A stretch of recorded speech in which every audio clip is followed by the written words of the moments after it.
From grasslands to mountains, we are now met with the final part of the Benny series. I welcome you to the third part of the Benny series.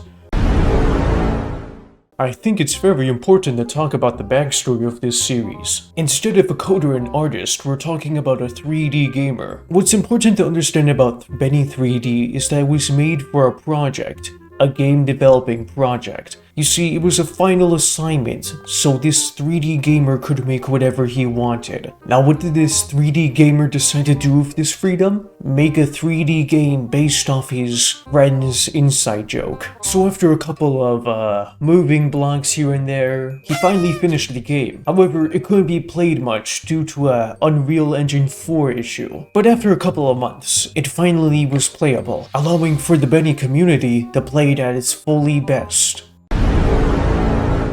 That's right, we're also going to talk about ground rules about this series. Not only do we need to discuss some context, we need to discuss some lore as well. Number 1, remember these two characters from the past two videos? I forgot to mention that they're the same character, so in this case, both of them would be known as Benny. However, the Benny we're playing in this game is not Benny. It's a different character that is known as Bernard. We'll call him that throughout the video. Number 3, Benny 3D is a game that's a sequel. It is not another prequel, it is a sequel to the series. Hey, sorry for cutting off myself here, but I also forgot to mention that the first Benny that I was talking about has no plot significance. Of course, we can say something about it being the founding father and whatever, and blah blah blah, but what we're gonna do instead is we're gonna crumble it up and throw it away, because it has none. Finally, the story. I know I tricked you last time with that whole story box thing, but this time I will actually present the story. I'll explain it throughout the video, but just know this for now. Our protagonist Bernard now has a goal in mind.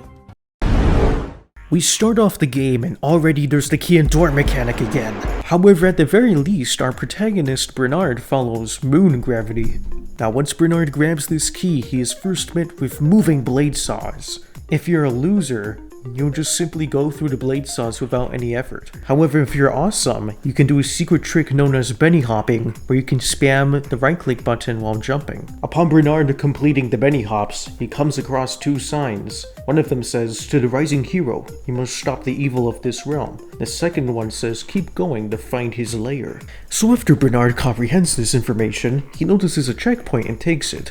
And then he rides up this platform. He realizes he can't get past this door, unfortunately, so clearly a puzzle must be solved. There appears to be a box on the side of the hill, which appears to have a platform or a button, I don't know. Once our protagonist Bernard pushes this box, nothing happens. I decided to just step on the button because it was a lot more easier. According to the wiki, you weren't supposed to do this. At the very least though, we get our key, and now we're able to travel to the next world. What's so awesome about this game though, is that you're given the choice if you want to travel to the next area. If you choose no, you get the bad ending though.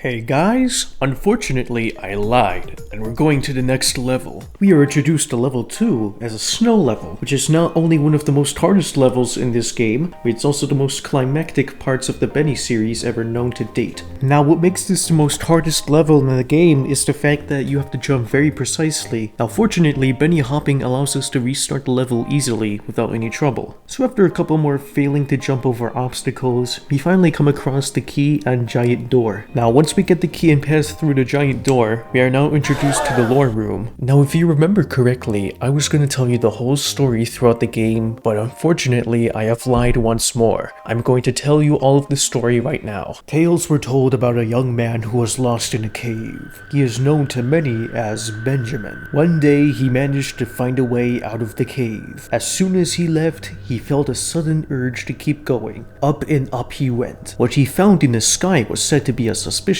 creature from space. Rumors were spread about what kind of powers he gained from the creature. Benjamin has used some of his power to cast a curse upon the land. The curse which distorts the terrain the people hope for a hero to stop Benjamin. So after explaining 75% of the story, we now deal with the second section of this game, which we first have to press these two buttons. Then we gotta deal with this very fast sawmill. Now fortunately there is a solution to this very fast sawmill. You see, in the Benny community we have a special something called moving past the obstacle by going aside it.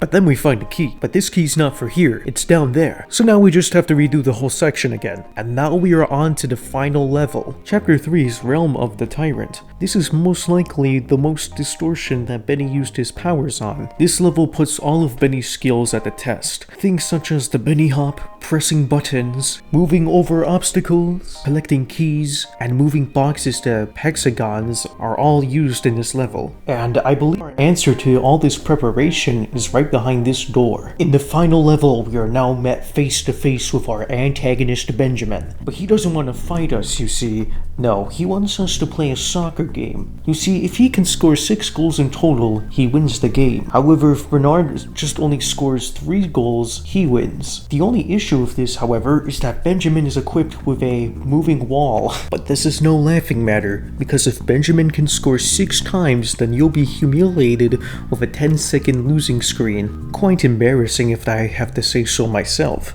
Fortunately, the Benny community has a special tactic to counter this moving wall, and that's by standing next to the goal. After beating Benjamin, we are... Dear God. There's a windscreen for once. For those of you managing to stick around, I really appreciate you for watching this whole video. Now, what happens to Benjamin and Bernard is that Bernard gains Benjamin's power, and he uses it for good. Basically, he reverts the curse of Benjamin and the world, allowing it to restore to its former glory. Now, Bernard decides to stay in the clouds to find new adventures. Now, if you're asking what happens after, however, I don't know, do I look like a film director to you? Hey guys! This was a nice series to do, to review all my friends' video games for once. Now then, you can check out the playlist at the playlist section, I think. But as for now, if you don't subscribe to me, then I'll sue your